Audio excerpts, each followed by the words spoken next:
तो वफाकी हुकूमत में 3 इदारों को, उसमें पूरी की पूरी जो एडमिनिस्ट्रेटिव सिस्टम है उसको 3 इदारों में डिवाइड किया जाता है। पहला होता है मुकन्नना, मतलब लेजिस्लेटिव इदारा, जहाँ पे ये लेजिस्लेटिव जो है लीगल से निकला हुआ है, मतलब जहाँ पे क्या होता है कानून तैयार किए जाते हैं, कानून बनते हैं। उसके बाद दूसरा इदारा होता है इंतज़ामिया, और उसके बाद फिर अदलिया। अब ये जो तीनों जो इदारे हैं ये कहीं ना कहीं किसी न किसी जो है ना स्टेज पे पहुंच के इंटरडिपेंडेंट भी हो जाते हैं, मतलब एक दूसरे पे इन्हिसार भी करते हैं। लेकिन इनके कुछ रूल्स ऐसे हैं, कुछ असूल ऐसे हैं, लॉज ऐसे हैं जहाँ पे ये सारे के सारे जो हैं वो इंडिपेंडेंट रहते हैं।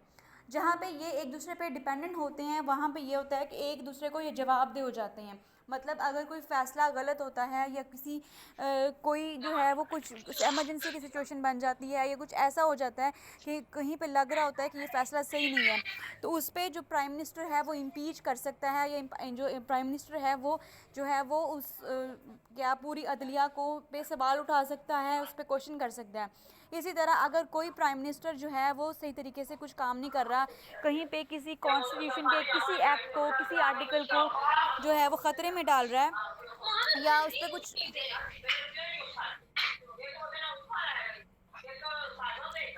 ये प्लीज़ अपना जो है वो माइक ऑफ कर दें।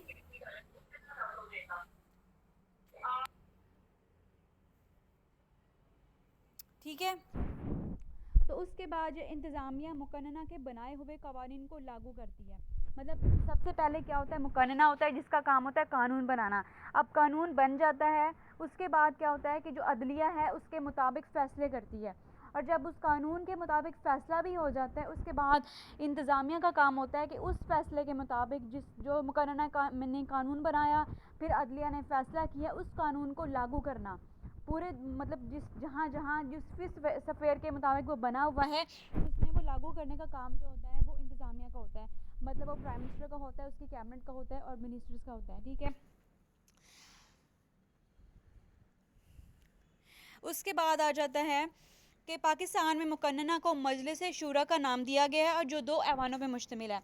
कि पाकिस्तान के जो पहले कॉन्स्टिट्यूशन थे, मतलब जैसे 1956 का कॉन्स्टिट्यूशन है, 1962 का कॉन्स्टिट्यूशन था, उसमें था कि यूनिकैमरल था, मतलब जो हमारी मुकन्नना है उसका सिर्फ एक हाउस है, कि उसके 2 हाउसेस नहीं थे, मतलब एक ही था जहाँ पे जो है वो सारे बैठते हैं, सेशंस होते हैं, वहाँ पे बिल पास होते हैं।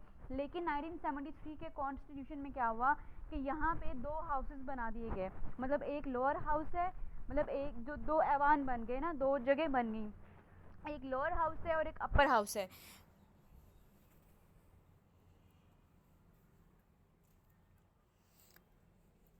अब और इसमें जो है हुकूमत को वफाकी हुकूमत कहते हैं, जो पार्लिमानी असूलों पर मुनज़्ज़म की गई है। मुल्क की सबसे बड़ी जो अदालत है वो सुप्रीम कोर्ट ऑफ पाकिस्तान है, जिसका सदर मकाम इस्लामाबाद है।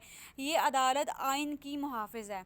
मतलब अदालत का काम क्या है, जो सुप्रीम कोर्ट का काम क्या है, या सिर्फ पूरी हमारी अदलिया का काम क्या है कि जो कानून भी बने, जो कानून भी मुकन्नना पास करे, वो कानून हमारे जो कॉन्स्टिट्यूशन है उसके मुताबिक हो, उसकी खिलाफ वर्जी ना हो, उसके जो बेसिक प्रिंसिपल्स हैं उनको जो है वो डिमोलिश ना किया जाए। उसके बाद दूसरा काम इसका ये होता है कि यहाँ पे जो भी कानून बने उसको सही तरीके से लागू भी किया जाए, उसके उसके मुताबिक फ़ैसला भी सुनाया जाए।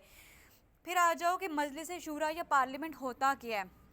अब पार्लियामेंट में क्या होता है कि जैसे जितने भी पार्लियामेंटेरियंस होते हैं, जितने भी उसके मेंबर्स होते हैं, चाहे वो नेशनल असम्बली के हों चाहे वो सेनेट के हों, सारे के सारों का सेशंस होते हैं, सारे सारे किसी ना किसी मुद्दे को लेके वहाँ पे डिबेट्स होती हैं। मतलब कोई भी मुल्क का मसला हो सकता है, कोई इंटरनेशनल मसला हो सकता है, लेकिन इंटरनेशनल मसला जिसमें पाकिस्तान इन्वॉल्व हो, ठीक है, उन सारों पे जो है वो बहस होती है, सारों के सारे अपनी राय रखते हैं। तो फिर क्या होता है कि बिल पास होता है। बिल पास कैसे होता है कि मतलब कुछ लोग हैं या कुछ ये चाहते हैं, ये बिल जो प्रेजेंट कर देते हैं कॉन्स्टिट्यूशन के मुताबिक कि हम ये जो इस कानून में ये तब्दीली चाहते हैं, या हम ये जो चीज़ करना चाहते हैं, या ये नई इंट्रोड्यूस करवाना चाहते हैं, तो वो बिल जो है वो कर देते हैं प्रेजेंट। उसके बाद क्या होता है कि जो सारे जितने भी टोटल मेंबर्स होते हैं, अगर इसमें से 2/3 2/3 जो अफराद हैं, जो 2/3 पार्लियामेंटेरियंस हैं, अगर वो इस बिल के हक़ में मतलब हो जाएं, वो फेवर कर दें, तो वो बिल जो है वो उसी नेशनल असम्बली में या उसी सेनेट में पास हो जाता है, मतलब उसी पार्लियामेंट में पास हो जाता है। फिर उसके बाद ठीक है, ये होता है, इसको कहते हैं मजलिस शूरा या पार्लियामेंट। जो पाकिस्तान की है, और इसके दो हाउसेज़ हैं। सबसे पहला है कौमी असम्बली या ऐवान ज़ेरी, यानी कौमी असम्बली के, और ये कल भी बात हो चुकी थी, इसके जो अरकान की तादाद है वो 342 है। और जो इसके अरकान की तादाद है वो इस बात पर डिपेंड करती है कि किसी सूबे में वहाँ की जो पॉपुलेशन कितनी है। मतलब पंजाब की सबसे ज़्यादा पॉपुलेशन है, इसलिए पंजाब के मेंबर सबसे ज़्यादा हैं। सिंध की सेकंड नंबर पे आती है, तो सिंध के थोड़े हैं उससे। इसी तरह जैसे जैसे जिस मुल्क की आबादी हो, जिस प्रोविंस की आबादी होगी, उस आबादी के लिहाज से इनके लिए सीटें मुख्तस की गई हैं। और उसके अलावा ख़वातीन के लिए अलग हैं, माइनॉरिटीज़ के लिए अलग हैं, ठीक है। और उसके बाद आता है सेनेट।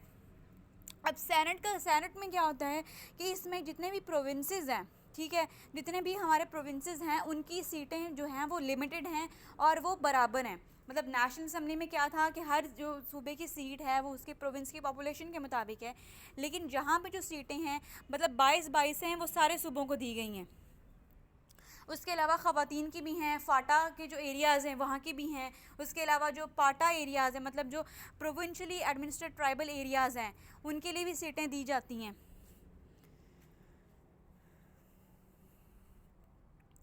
उसके बाद आ जाओ कि मजलिस शूरा के फ़राइज़ क्या हैं, उसकी ड्यूटीज़ क्या हैं, ठीक है, वो काम क्या करता है, उसका काम क्या है। सबसे पहला काम है कानून साजी। मतलब उसका काम क्या है कि उसने कानून बनाने हैं, मतलब पहले बिल को प्रेजेंट करना है, फिर उसके बाद अगर 2/3 उसको मिल जाती है फेवर, तो उसने क्या करना है, उसको लॉ में बदल देना है। और लॉ का, और फिर बाद में अगला काम शुरू हो जाता है अदलिया का, कि उस लॉ के मुताबिक फ़ैसला सुनाए। अब इसमें क्या होता है, दोनों जो के अख्तियारात हैं, मतलब दोनों हाउसेस के, दोनों ऐवान्स के, वो थोड़े वेरी करते हैं डिफरेंट, एक सिचुएशन से दूसरी सिचुएशन में। मजलिस शूरा के मुल्क के लिए कवानीन बनाती है। दोनों ऐवानों को इस ज़मन में बराबर के इख्तियारात हासिल होते हैं, यानी एक बिल एक ऐवान से पास होने के बाद दूसरे ऐवान के पास जाता है, या अगर दूसरा जो ऐवान है मखसूस बिल को पहले पास करता है, तो पहले ऐवान के पास मंजूरी के लिए जाता है। वफाकी अमूर की लिस्ट में भी मजलिस शूरा का कानून साजी का पूरा इख्तियार हासिल है।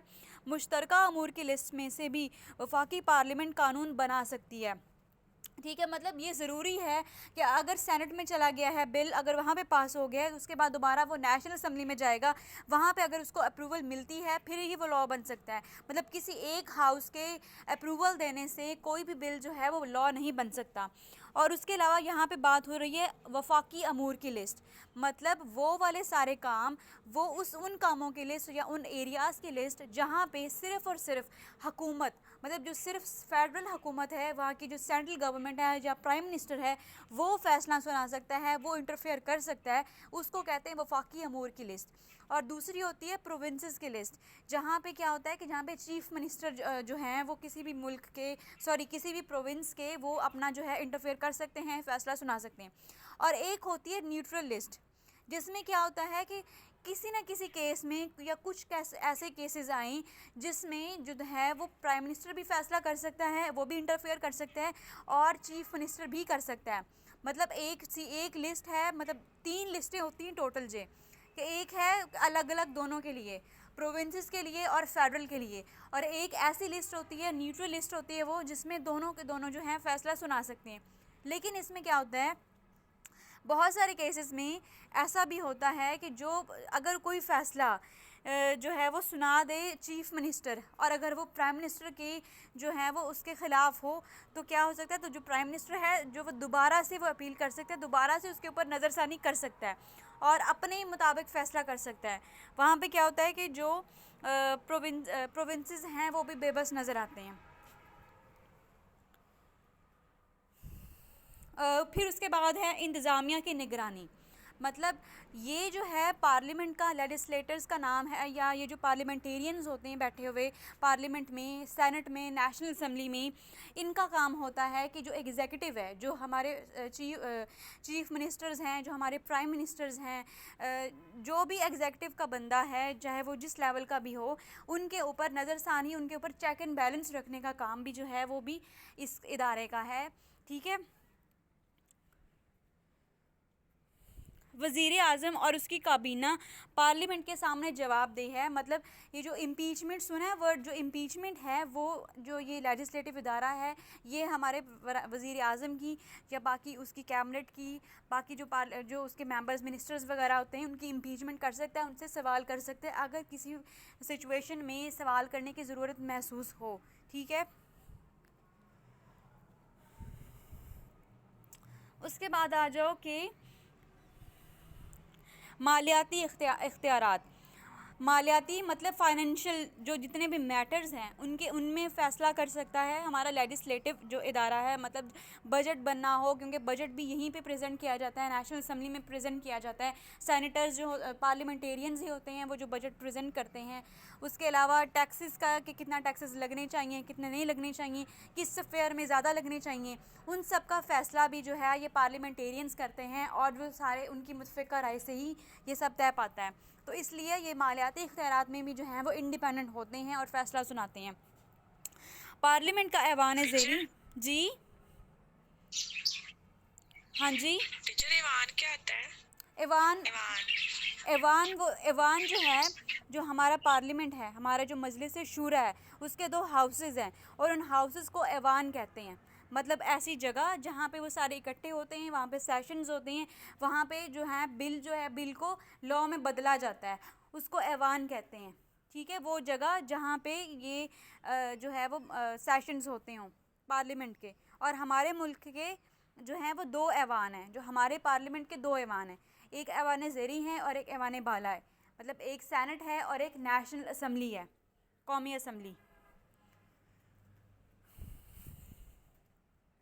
अब ये जो मालियाती इख्तियारात हैं इसमें थोड़ी सी डिवीज़न की हुई है कि यहाँ पे कौन सा जो मतलब हाउस है, कौन सा ऐवान है जो ज़्यादा इंडिपेंडेंट है और कौन सा जिसको कम इख्तियारात दिए गए हैं। कि पार्लियामेंट का ऐवान ज़ेरी यानी कौमी असम्बली हर साल बजट पास करता है। पार्लियामेंट की मंजूरी के बाद हुकूमत कौमी ख़जाने से 1 पैसा भी खर्च नहीं कर सकती। इस तरह हुकूमत को नए टैक्स लगाने या टैक्स को ख़त्म करने के लिए पार्लियामेंट से मंजूरी लेना पड़ती है। होता क्या है, जो हमारे मुल्क का ऐवान ज़ेरी है, मतलब जो लोअर हाउस है जहाँ पे सेशंस होते हैं, उसका नाम है नेशनल असम्बली या कौमी असम्बली। ठीक है, उस कौमी असम्बली में क्या होता है कि इसको बजट पेश किया जाता है हर साल। जो जून में बजट पेश होता है वो आपने देखा होगा न्यूज़ में भी, वो हमेशा नेशनल असम्बली की बात कर रहे होते हैं, कौमी असम्बली की बात कर रहे होते हैं, जहाँ पे सारे पार्लियामेंटेरियंस बैठे होते हैं।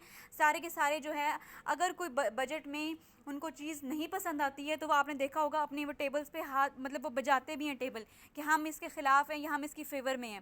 ठीक है, वहाँ पे वो सारे अपनी जो वोट काउंट करवा रहे होते हैं, अपनी जो है वो अपनी जो हक़ का इजहार कर रहे, अपने जो बोलने का इजहार कर रहे होते हैं कि उन्हें क्या करना चाहिए इस बजट के साथ।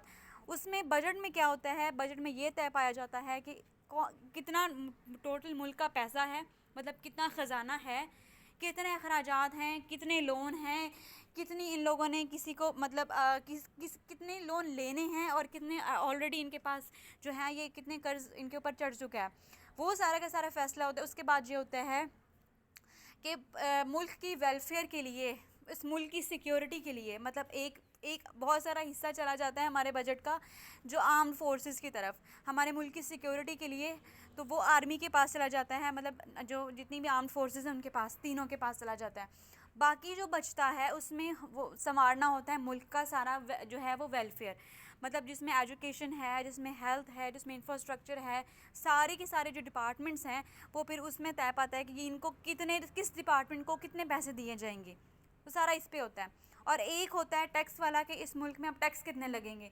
कितनी जो शरह होगी टैक्स की, और किस चीज़ पे कितनी ज़्यादा जो है वो इंक्रीज़ हो जाएगी या किस चीज़ पे डिक्रीज़ होगी। और ये जो सारा हो रहा होता है, सारा प्रोसेस जो मालियाती बजट वाला है, ये होता है ऐवान ज़ेरी में, यानी नेशनल असम्बली में, कौमी असम्बली में, ये सेनेट में नहीं होता।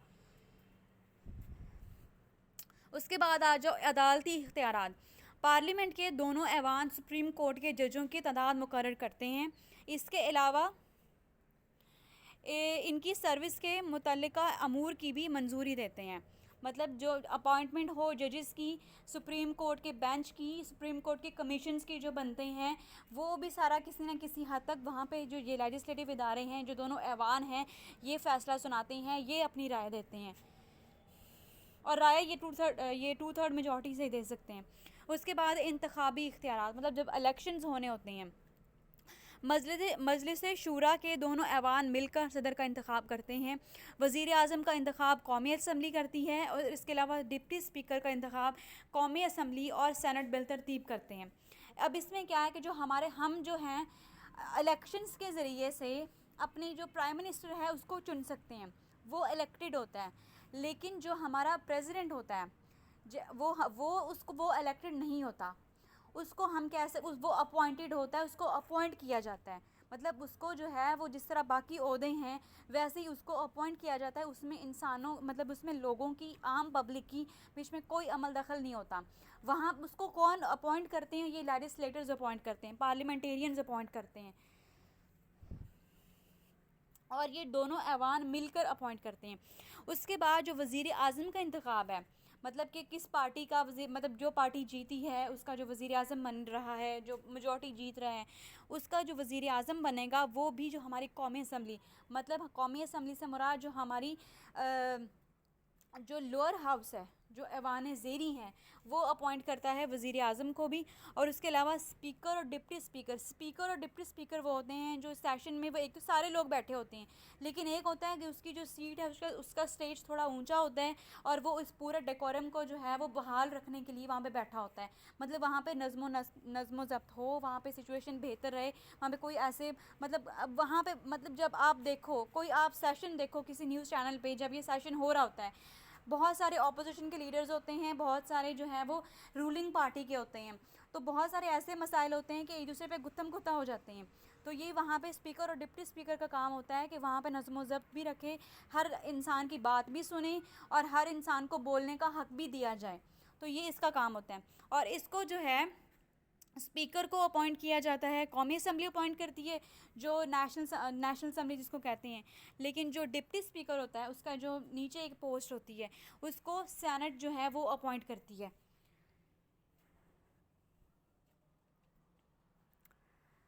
अब है आइन में तरमीम। आइन में तरमीम से मुराद ये है कि आइन में आप किसी लॉ में, किसी उसके आर्टिकल में आप कुछ चेंजेस चाहते हो, आप कुछ अमेंडमेंट्स करवाना चाहते हैं, या कुछ ऐसी सिचुएशन हो कि कोई ऐसा केस आ जाए जहाँ पे आपको लग रहा हो कि ये इस केस के लिए कोई जो स्पेसिफिक लॉ नहीं है, मतलब लॉ मिसिंग है कोई अगर, या कुछ मतलब बहुत सारे मुख्तलिफ सवेयर के लॉज होते हैं ना कि आप एक लॉ को हर केस पे तो लगा नहीं सकती हैं, तो उसके लिए ज़रूरी है कि पूरा डिफ़ाइंड लॉ होना चाहिए। अब डिफ़ाइंड लॉ करने के लिए कि ये हमारे पास ऑप्शन है कि हम उसमें अमेंडमेंट करवा सकते हैं, उसमें चेंजेस कर सकते हैं, उसमें तरमीम कर सकते हैं।